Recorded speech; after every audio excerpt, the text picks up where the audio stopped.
Assalamualaikum warahmatullahi wabarakatuh. Perkenalkan, nama saya Alvina Mariadi, NIM 20040300037 dari kelas MPS 2B.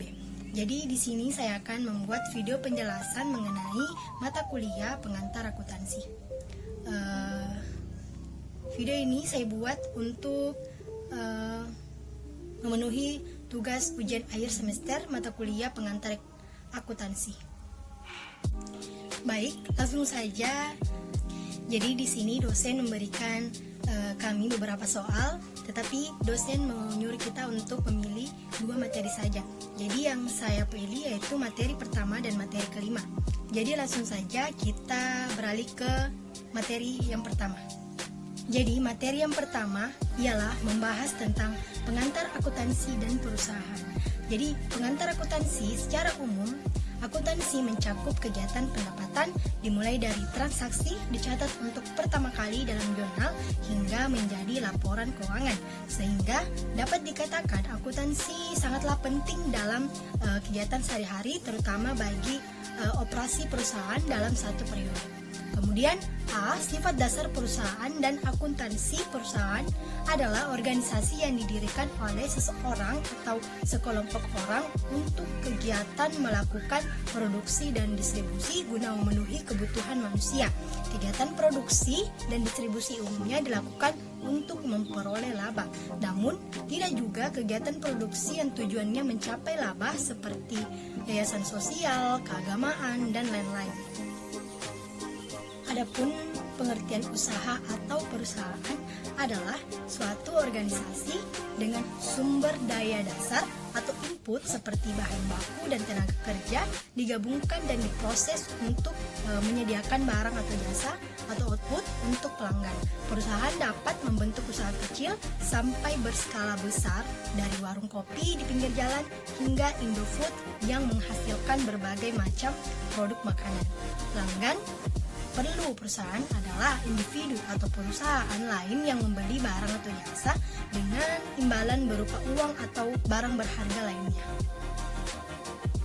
Adapun tujuan dari kebanyakan perusahaan ialah memaksimalkan keuntungan. Keuntungan atau laba adalah selisih antara uang yang diterima pelanggan atas barang atau jasa yang dihasilkan dengan biaya yang dikeluarkan untuk input yang digunakan guna menghasilkan barang atau jasa. Kemudian, adapun jenis-jenis usaha terdapat 3 jenis. Usaha yang bertujuan mencari keuntungan, yaitu yang pertama, usaha jasa. Usaha jasa adalah perusahaan yang menyediakan jasa untuk pelanggan. Contohnya, perusahaan jasa adalah Bank Mandiri, Indosat, Garuda Indonesia, dan lain-lain. Kemudian kedua, usaha dagang. Usaha dagang adalah perusahaan yang menjual produk yang diperoleh dari pihak lain ke pelanggan tanpa merubah bentuk dan ukurannya. Contohnya yaitu toko Gunung Agung dan AC Hardware. Kemudian ketiga, usaha manufaktur. Usaha manufaktur adalah perusahaan yang mengubah input dasar menjadi produk yang dijual kepada pelanggan. Contohnya ialah Mustika Ratu, Gudang Garam, Kalbu Farma, dan lain-lain. Kemudian adapun bentuk entitas usaha yang umum di Indonesia dibagi menjadi 4. Yang pertama, perusahaan perseorangan adalah perusahaan yang dimiliki oleh satu individu. Yang kedua, persekutuan adalah perusahaan yang dimiliki oleh 2 orang atau lebih.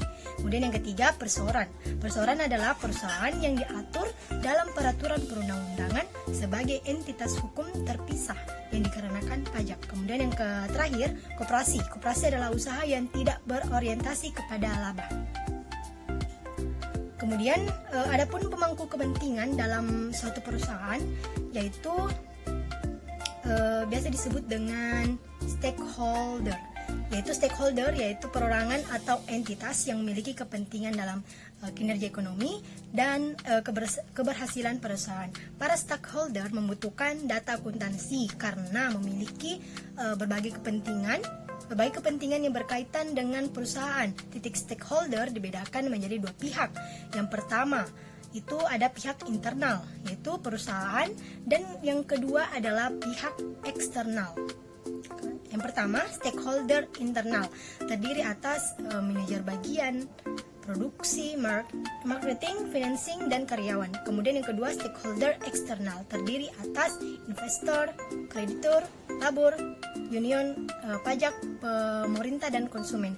Kemudian bidang pengetahuan akuntansi terdiri atas yang pertama, akuntansi keuangan. Bidang ini membahas pengukuran dan pengakuan atau pencatatan transaksi keuangan serta pengungkapan data keuangan tersebut ke dalam laporan keuangan sesuai SAK. Kemudian kedua, auditing. Auditing ini sidang untuk membahas prinsip, prosedur, dan teknik memberi kesan laporan keuangan untuk memberi pendapat tentang kewajaran laporan keuangan. Kemudian ketiga, akuntansi biaya. Akuntansi biaya adalah pengumpulan data biaya untuk menentukan harga pokok produksi dalam perusahaan manufaktur.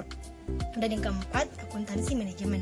Akuntansi manajemen adalah bidang yang menekankan pada pemanfaatan data, akuntansi untuk pengambilan keputusan dan pengendalian operasi perusahaan secara keseluruhan, meliputi fungsi produksi, pemasaran, personality, dan pendanaan. Kemudian kelima, akuntansi pajak. Bidang ini membahas berbagai transaksi penting di perusahaan dan peraturan perpajakan serta pengaruh peraturan tersebut terhadap laporan keuangan, khususnya penentuan besarnya laba perusahaan. Kemudian yang keenam, yaitu akuntansi pemerintah. Bidang ini merupakan bagian dari akuntansi untuk organisasi non-profit, membahas penerapan akuntansi dan berbagai permasalahan yang usahanya tidak mencari laba, contohnya pemerintah, universitas, dan rumah sakit. Kemudian ada pun konsep dan prinsip akuntansi terdiri atas konsep entitas, yaitu entitas akuntansi organisasi yang berdiri sendiri sebagai unit ekonomi terpisah. Ini merupakan konsep yang paling mendasar. Konsep entitas harus ditegaskan pada setiap unit ekonomi yang perlu dievaluasi secara terpisah. Kemudian yang kedua, prinsip reliabilitas, objektivitas. Informasi akuntansi dipasarkan pada data yang tersedia adalah data yang paling dapat diandalkan.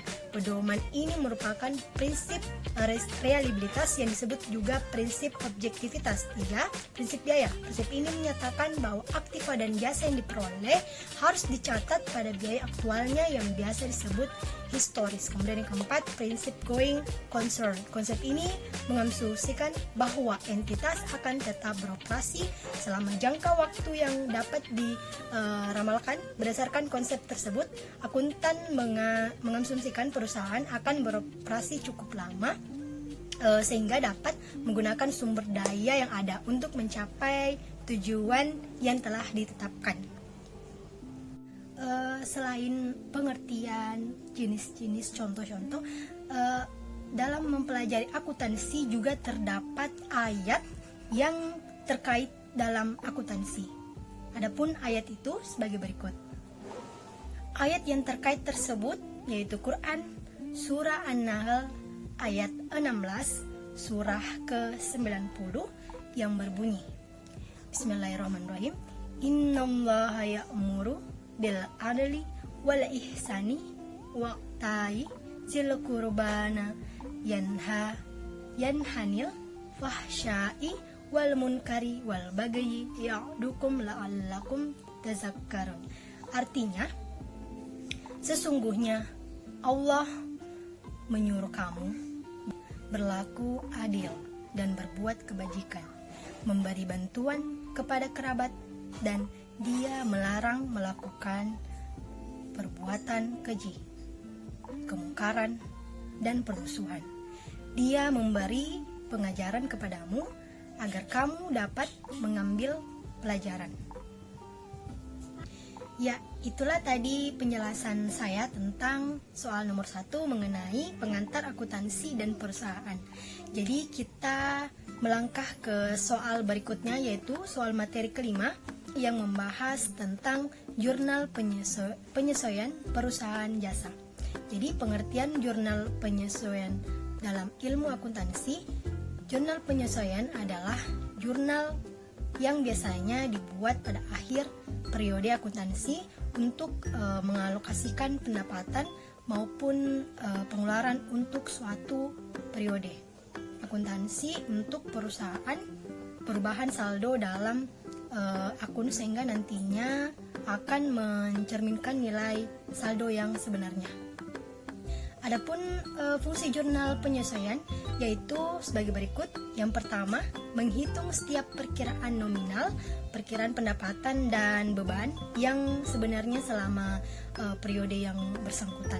Kemudian yang kedua, agar akun-akun normal, yaitu akun pendapatan dan beban dapat diakui dalam suatu periode dan menunjukkan keadaan yang sebenarnya. Kemudian yang ketiga, agar pada akhir periode akuntansi yaitu harta, kewajiban, dan modal menunjukkan keadaan yang sebenarnya. Kemudian yang keempat, menetapkan saldo catatan akun buku besar pada akhir periode sehingga setiap perkiraan saldo real, khususnya perkiraan harta dan kewajiban, menunjukkan jumlah yang sebenarnya.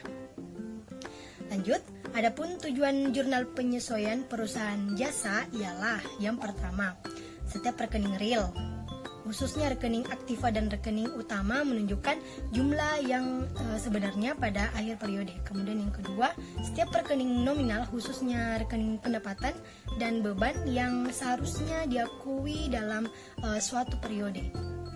Adapun berikut beberapa pencatatan dalam jurnal penyesuaian perusahaan jasa, yaitu yang pertama, pendapatan diterima di muka, yaitu jika perusahaan menerima pendapatan atas suatu barang atau jasa yang belum diserahkan. Kemudian kedua, piutang pendapatan. Piutang pendapatan adalah pendapatan yang belum diterima dan belum dicatat, tetapi sebagian sudah seharusnya diterima pada periode yang bersangkutan. Kemudian yang ketiga, biaya dibayar di muka adalah biaya yang sudah dibayar pada awal periode untuk pembayaran biaya sampai berapa periode ditentukan. Kemudian yang keempat, utang biaya. Utang biaya adalah biaya-biaya yang telah diakui tetapi belum dilunaskan. Kemudian yang kelima, kerugian piutang adalah taksiran kerugian piutang yang timbul karena adanya piutang tak tertagih. Kemudian yang keenam, penyusutan.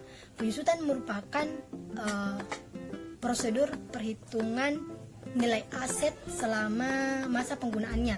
Setiap aset akan mengalami penurunan nilai dalam jangka waktu tertentu. Kemudian yang ketujuh, biaya pemakaian perlengkapan.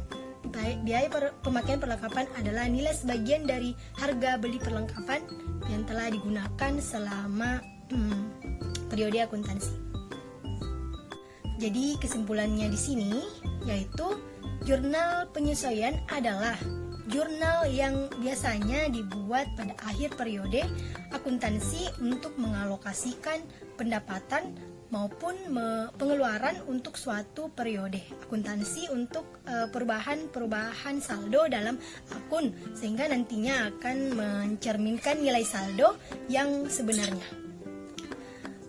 Adapun kesan dan pesan kepada Ibu dosen pengantar akuntansi yaitu Ibu Suci SEMAK, saya mengucapkan banyak-banyak terima kasih kepada Ibu telah mengajarkan kepada kami tentang materi akuntansi.